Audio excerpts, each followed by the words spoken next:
जय श्री राम। मैं आचार्य उमेश मिश्रा। आइए हम आपको फिर पुनः महादेव के श्री शिव महापुराण में ले चलते हैं, जो महर्षि वेद व्यास द्वारा प्रणीत है। तो ये शिव पुराण एक ऐसी कथा है जिसको पढ़ने, सुनने और श्रवण करने मात्र से आपके सभी संकटों को भोलेनाथ दूर करते हैं और आपके घर में किसी भी प्रकार की प्रेत बाधा या बीमारी, कोई कष्ट में पीड़ित है तो इस कथा के सुनने मात्र से ही आपके घर की सारी परेशानियां दूर हो जाएंगी। तो इसमें अगर देखा जाए तो महर्षि वेद व्यास द्वारा प्रणीत और महर्षि वेद व्यास ने कहा और शिव पुराण में भी मिलता है कि अगर आपसे बन सके तो पूरा पढ़िए और पूरा नहीं पढ़ सकते तो एक श्लोक पढ़िए, एक श्लोक भी नहीं पढ़ सकते तो एक श्लोक का आधा पढ़िए और आपको पुण्य की प्राप्ति होगी।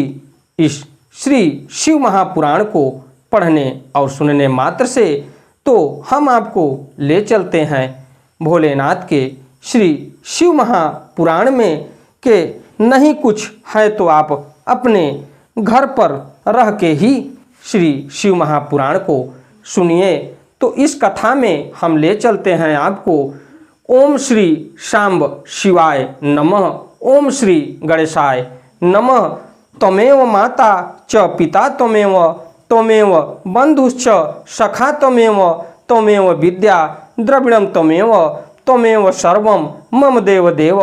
इसके पश्चात मैं विघ्नों के हरने वाले भगवान गणेश और विद्या की प्रदायिनी माता सरस्वती के चरणों में शीश नवाते हुए प्रार्थना करूंगा कि हमारे देश संसार में जहां भी मांगलिक कार्यक्रम हो रहा हो उस कार्यक्रम को सफल बनावें और हमारे ऊपर भी अपनी प्रेरणा बनाए रखें कि मैं अपने वाणी के माध्यम से इस कथा को, जो भोलेनाथ का श्री शिव महापुराण है, इसको शुद्धतापूर्वक आपके बीच में रखूं और हमारे इस कथा को सुन के आप जो है कि अपने सुखों को प्राप्त करिए।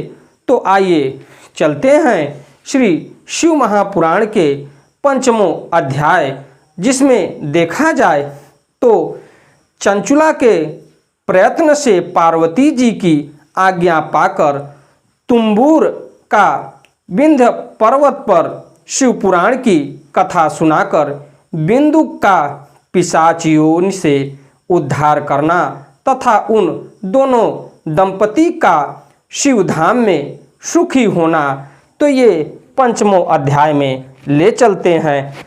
तो चलिए हम आपको थोड़ी सी सूक्ष्म बातों के लिए पीछे ले चलता हूँ।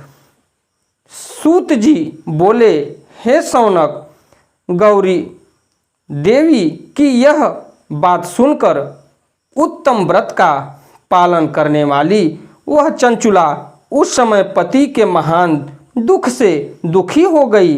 फिर मन को स्थिर करके उस ब्राह्मण पत्नी ने व्यथित हृदय से महेश्वरी को प्रणाम करके पुनः पूछा कि हे महेश्वरी, हे महादेवी, मुझ पर कृपा कीजिए।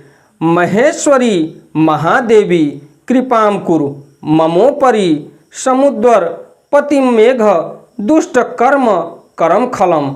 उसके पश्चात देखा जाए तो इस शिव पुराण को मैं संस्कृत और उसका हिंदी में उच्चारण सहित आपके सामने इस कथा को रख रहा हूँ और हमारी इस कथा को आप सुनिए।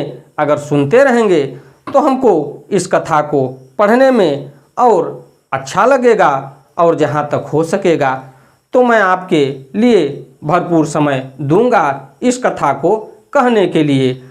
तो चंचुला बोली, हे महेश्वरी, हे महादेवी, मुझ पर कृपा कीजिए और दूषित कर्म करने वाले मेरे उस दुष्ट पति का अब उद्धार कर दीजिए। हे देवी, कुत्सित बुद्धि वाले मेरे उस पापात्मा पति को किस उपाय से उत्तम गति प्राप्त हो सकती है, यह शीघ्र बताइए। आपको नमस्कार है। केनो पायेन में भरता पापात्मा स कुबुद्धिमान सुगतिम प्राप्नु या देवी तद दासु नमस्तुते।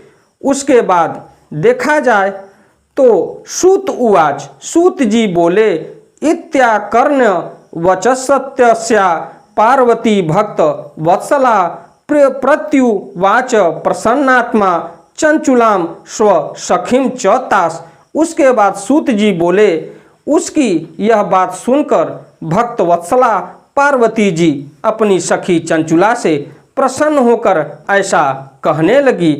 पार्वती उवाच, माता पार्वती बोली, शृणुयाद्यदि ते भर्ता पुण्याम शिव कथाम पराम निस्तीर्य दुर्गतिम सर्वा सद्गतिम प्राप्नु यादिति। इति गौर्या वचः श्रुत्वा मृताक्षर मथा दरात कृतांजलिं निर्नतस्य स्कंधा प्रणनाम पुनः पुनः तत्कथा श्रवणं भर्तुः सर्व पाप विशुद्धये सद्धति प्राप्तये शैव प्रार्थयामास ताम तदा। उसके बाद पार्वती जी बोली, तुम्हारा पति यदि शिव पुराण की पुण्यमयी उत्तम कथा सुने तो सारी दुर्गति को पार करके वह उत्तम गति का भागी हो सकता है। अमृत के समान मधुर अक्षरों से युक्त गौरी देवी का यह वचन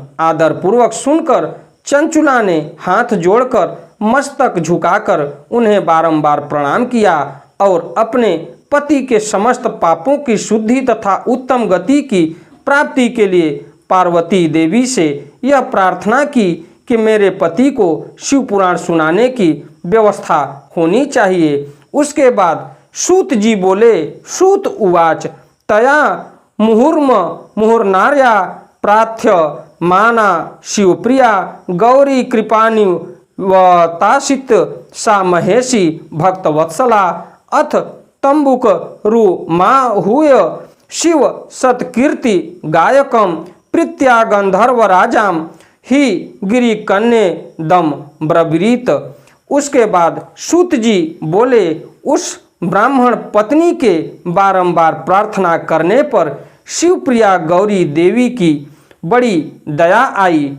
उन भक्त वत्सला महेश्वरी गिरजा कुमारी ने भगवान शिव की उत्तम कीर्ति का गान करने वाले गंधर्वराज तुम्बुर को बुलाकर उनसे प्रसन्नता पूर्वक इस प्रकार कहा, गिरिजोवाच, हे तुम्बरो शिव प्रीति मम मानस कारक सहानया विंध्य शैलम भद्रम ते गच्छ सत्वरम अस्तय तत्र महाघोर पिशाचोति भयंकरः तद्वृत्तम शृणु सप्रीत्यादितः सर्व ब्रवीमिते।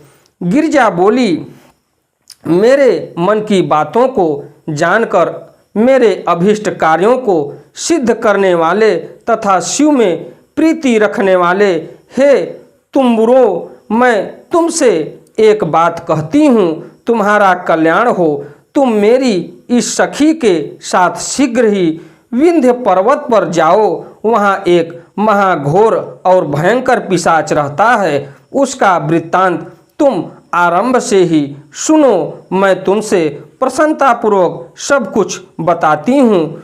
पुरा भवे पिशाचः स बिंदु गहाव भवद द्विजः अस्या नार्या पति दृष्टो मत्सख्या वृष लीपति स्नान संध्या क्रियाहीनो चह क्रोध विमूढ़धि तुभर्षि सज्जन देशी दुष्परिग्रह कारकः।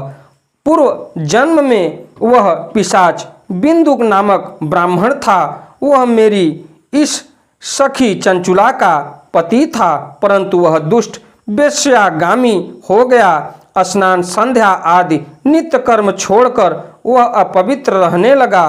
क्रोध के कारण उसकी बुद्धि पर मूढ़ता छा गई थी। वह कर्तव्य का विवेक नहीं किया। उसके पश्चात आप जो है कि उसको किसी तरह से जाइए और वह अपने पूरे कर्तव्यों को भूल गया था और उसके पश्चात देखा जाए तो अभक्ष्य भरण, सज्जनों से देश और दूषित वस्तुओं का दान लेना यही उसका स्वाभाविक कर्म बन गया था। वह अस्त्र शस्त्र लेकर हिंसा करता था, बाएं हाथ से खाता, दोनों को सताता और क्रूरतापूर्वक पराये घरों में आग लगा देता था। वह चांडालों